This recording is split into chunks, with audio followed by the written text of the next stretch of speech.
আজি আপোনালোকৰ লগত মই অন্য এটা খবৰ শ্বেয়াৰ কৰিম। বিশেষকৈ আজিৰ খবৰ হৈছে আমাৰ শিক্ষা বিভাগত আমাৰ শিক্ষামন্ত্ৰীগৰাকী এটা গুৰুত্বপূৰ্ণ আলোচনাত মিলিত হৈছিলে আৰু সেই আলোচনাত শিক্ষা বিভাগক লৈ আমাৰ শিক্ষামন্ত্ৰীগৰাকীয়ে কি ধৰণৰ সিদ্ধান্ত গ্ৰহণ কৰিলে নিশ্চয়কৈ মই আপোনালোকৰ লগত শ্বেয়াৰ কৰিম। আপোনালোকে স্কিপ নকৰি সকলোৱে আমাৰ ভিডিঅ'টো চাই থাকিব আৰু এতিয়ালৈকে যদি আমাৰ চেনেলটো ছাবস্ক্ৰাইব কৰে নাই কাইণ্ডলি ছাবস্ক্ৰাইব কৰি দিব আৰু প্ৰতিজন শিক্ষাগুৰুৱে যাতে নেকি এইখিনি খবৰ পায় আপোনালোকে শ্বেয়াৰ কৰি দিব।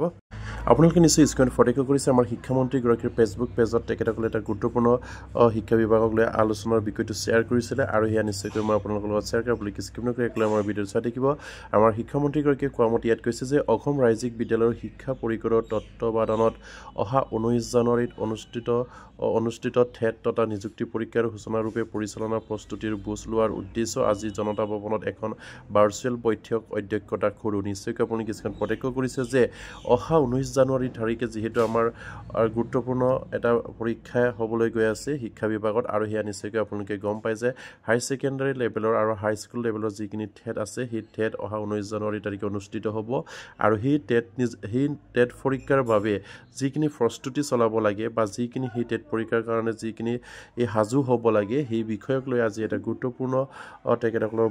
ভাৰ্চুৱেল বৈঠক বহিছিলে বুলি ইয়াত উল্লেখ কৰিছে আৰু সেই ভাৰ্চুৱেল বৈঠকত তেখেতসকলে আমাৰ 19 জানুৱাৰী তাৰিখৰ যিখিনি আপোনাৰ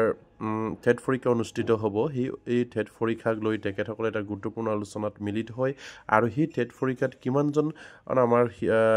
পৰীক্ষাৰ্থীয়ে এই টেট পৰীক্ষাখন দিব আৰু সেইখিনি কথাও ইয়াত উল্লেখ কৰিছে আৰু ইয়াত কৈছে যে ৰাজ্যৰ 9খন জিলাত অনুষ্ঠিত হ'ব লগা পৰীক্ষাত মুঠ 39,224 গৰাকী প্ৰাৰ্থী স্নাতক শিক্ষক আৰু 30,358 গৰাকী প্ৰাৰ্থী স্নাতকোত্তৰ শিক্ষকৰ বাবে অৱতীৰ্ণ হ'ব। নিশ্চয়কৈ আপোনালোকে স্ক্ৰীনত প্ৰত্যক্ষ কৰিছে যে 9খন জিলাত সেই টেট অনুষ্ঠিত হ'ব আৰু সেই 9খন জিলাত আপোনাৰ হাইস্কুলৰ পৰীক্ষাত যিখিনি মানে হাইস্কুলৰ যিখিনি টেট অনুষ্ঠিত হ'ব আপোনাৰ গ্ৰেজুৱেট লেভেলৰ যিখিনি টেট হ'ব সেইখিনিত মানে এই এক্সামত বহিব আপোনাৰ টেট প্ৰাৰ্থীৰ সংখ্যা হৈছে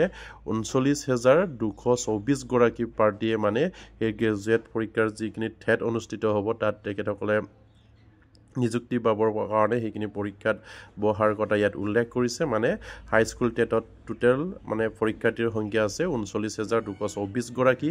আৰু যিখিনি আমাৰ হাই ছেকেণ্ডাৰী লেভেলৰ স্নাতকোত্তৰ শিক্ষকৰ বাবে মানে ছাবজেক্ট টিচাৰৰ বাবে আপোনাৰ 30,358 গৰাকী প্ৰাৰ্থীয়ে মানে সেই পৰীক্ষাৰ যিখিনি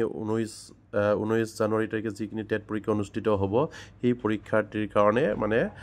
পৰীক্ষাৰ্থীৰ মানে 30,358 গৰাকী পৰীক্ষাৰ্থীয়ে সাজু হোৱাৰ কথা ইয়াত উল্লেখ কৰিছে বা তেখেতসকলে সেই এক্সামৰ আনখিনিত অৱতীৰ্ণ হ'ব। মানে আপোনাৰ হাইস্কুলত মুঠ পৰীক্ষাৰ্থীৰ সংখ্যা হৈছে আপোনাৰ 39,224 গৰাকী আৰু হাই ছেকেণ্ডাৰী ছাবজেক্ট টিচাৰৰ কাৰণে মুঠ আপোনাৰ পৰীক্ষাৰ্থীৰ সংখ্যা হৈছে আপোনাৰ 30,358 গৰাকী প্ৰাৰ্থীয়ে মানে সেইখিনি পৰীক্ষাত অৱতীৰ্ণ হ'ব আৰু সেই পৰীক্ষাৰ্থীৰ বাবে যিখিনি সাজু হ'ব লাগে যিখিনি কাম কৰিব লাগে সেই বিষয়ে হয়তো আজি আমাৰ শিক্ষামন্ত্ৰীগৰাকীয়ে এটা ভাৰ্চুৱেল যিখিনি আলোচনাত সেই তেখেতসকলে আলোচনা কৰা হয় বুলি ইয়াত উল্লেখ কৰিছে আৰু ইয়াৰ পাছত কৈছে যে আজি উক্ত জিলা কেইখন আয়ুক্ত বিদ্যালয়সমূহৰ পৰিদৰ্শক আৰু আৰক্ষী অধীক্ষকসকলৰ সেই দিশটো যাৱতীয় নীতি নিৰ্দেশনা দিয়া হয় আৰু বৈঠকত আমাৰ সৈতে শিক্ষা সচিব শ্ৰী নাৰায়ণ কোঁৱৰ আৰু অসম ৰাজ্যিক বিদ্যালয় শিক্ষা পৰিষদ অধীক্ষক শ্ৰী ৰমেশ চান্দা জৈনো উপস্থিত থাকে বুলি ইয়াত উল্লেখ কৰিছে। এটা গুৰুত্বপূৰ্ণ আলোচনা মিলিত হৈছিলে আৰু সেই আলোচনাটো হৈছে আপোনাৰ 19 জানুৱাৰী তাৰিখৰ যিখিনি আপোনাৰ গ্ৰেজুৱেট লেভেলৰ যিখিনি আপোনাৰ টেট অনুষ্ঠিত হ'বলৈ গৈ আছে আৰু সেই টেট এক্সামটোৰ কাৰণে আজিৰ সেই গুৰুত্বপূৰ্ণ আলোচনাত মিলিত হৈছিলে আৰু এবাৰ আপোনালোকক কৈছোঁ সেই টেট অনুষ্ঠিত হ'ব আপোনাৰ 9খন জিলাত আৰু হাইস্কুল টেটৰ কাৰণে মুঠ পৰীক্ষাৰ্থীৰ সংখ্যা হৈছে আপোনাৰ 39,224 গৰাকী পৰীক্ষাৰ্থী হাইস্কুল টেটত বহিব আৰু আপোনাৰ হাই ছেকেণ্ডাৰী ছাবজেক্ট টিচাৰৰ কাৰণে 30,358 গৰাকী প্ৰাৰ্থীয়ে এই পৰীক্ষাত অৱতীৰ্ণ হোৱাৰ কথা ইয়াত শিক্ষামন্ত্ৰীগৰাকীয়ে জনাইছে আৰু খুবেই এটা গুৰুত্বপূৰ্ণ বিষয় আমাৰ যিসকল টেট পৰীক্ষাৰ্থীত অৱতীৰ্ণ হ'বৰ বাবে বিচাৰি আছে তেখেতসকলৰ কাৰণে খুবেই এটা সুন্দৰ খবৰ বুলি ক'ব লাগিব যিহেতু 19 জানুৱাৰী তাৰিখে এটা গুৰুত্বপূৰ্ণ টেট অনুষ্ঠিত হ'বলৈ গৈ আছে আপোনাৰ গ্ৰেজুৱেট লেভেলৰ আৰু সেইখিনি টেটৰ আমাৰ যিখিনি পৰীক্ষাৰ্থীৰ সংখ্যাখিনি ইয়াত উল্লেখ কৰিছে আপোনাৰ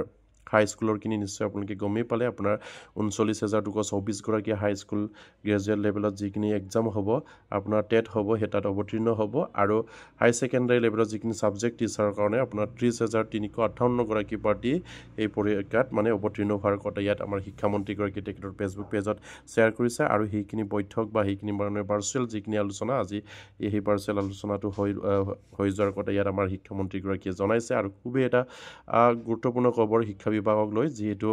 অহা 19 জানুৱাৰী তাৰিখে এটা গুৰুত্বপূৰ্ণ টেট পৰীক্ষা অনুষ্ঠিত হ'বলৈ গৈ আছে গ্ৰেজুৱেট লেভেলত আৰু সেই সকলো পৰীক্ষাৰ্থীকে আমাৰ ফালৰ পৰা তেখেতসকলৰ শুভেচ্ছা থাকিল আপোনালোকৰ যাতে নেকি সেই এক্সাম ভাল হওক আৰু আপোনালোকে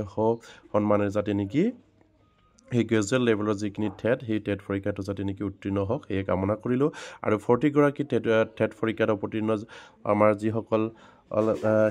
পৰীক্ষাৰ্থী আছে তেখেতসকলে যাতে নেকি এইখিনি খবৰ পাই আপোনালোকে শ্বেয়াৰ কৰি দিব আৰু এতিয়ালৈকে যদি আমাৰ চেনেলটো ছাবস্ক্ৰাইব কৰে কাইণ্ডলি ছাবস্ক্ৰাইব কৰি দিব নমস্কাৰ জয় আইকম